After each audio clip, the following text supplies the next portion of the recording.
Well, here we are again with Star Wars, and I got the Amplifone boards back from my friend Pat, who did a nice job of rebuilding all the boards for me.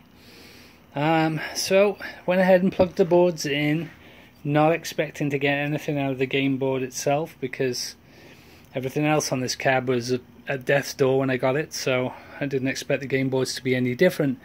But we plugged them all in and turned them on, and lo and behold, I do have game activity.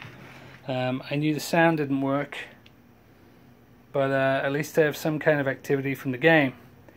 Now, obviously those graphics don't look right, and no amount of tweaking on the video settings on the pots on the video board can pull those into alignment, so there's something obviously a little more serious than simple adjustments going on there. The sort of major downer about this was that whoever had this cockpit before, it looks like they'd had a 19-inch Amplifone in there, gotten rid of it, and by the looks of things tried to slap that 19-inch yoke onto what is supposed to be a 25-inch screen. I'm not even sure if it is, because it doesn't even have the right mounting on it. So it looks like it's a 25-inch tube, but it could be any tube from anything. It certainly isn't the right spec tube for a 25-inch Amplifone setup. So needless to say, the picture is all fucked in a million ways when I plugged it into that thing.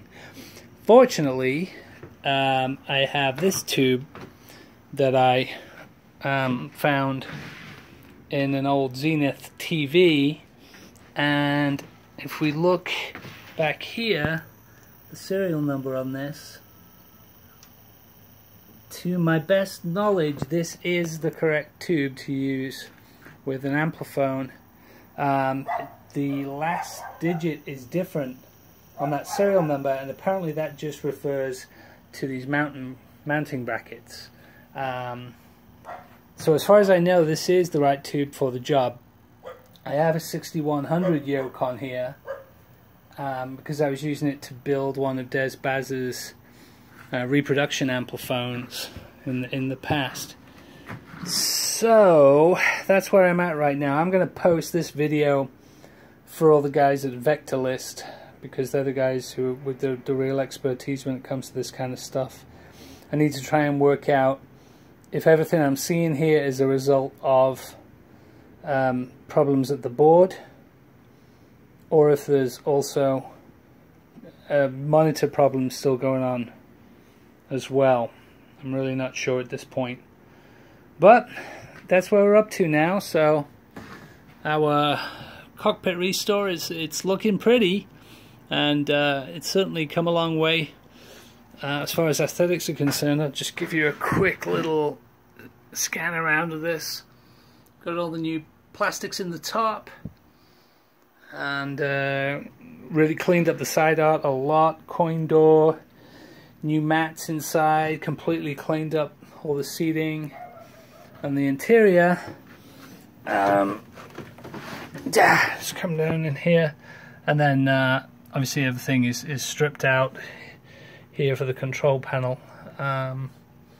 But that screen's not going to be any good to me, that tube. Not a big surprise. But everything else is kind of looking in good shape. So, yep, I'm going to post this video up and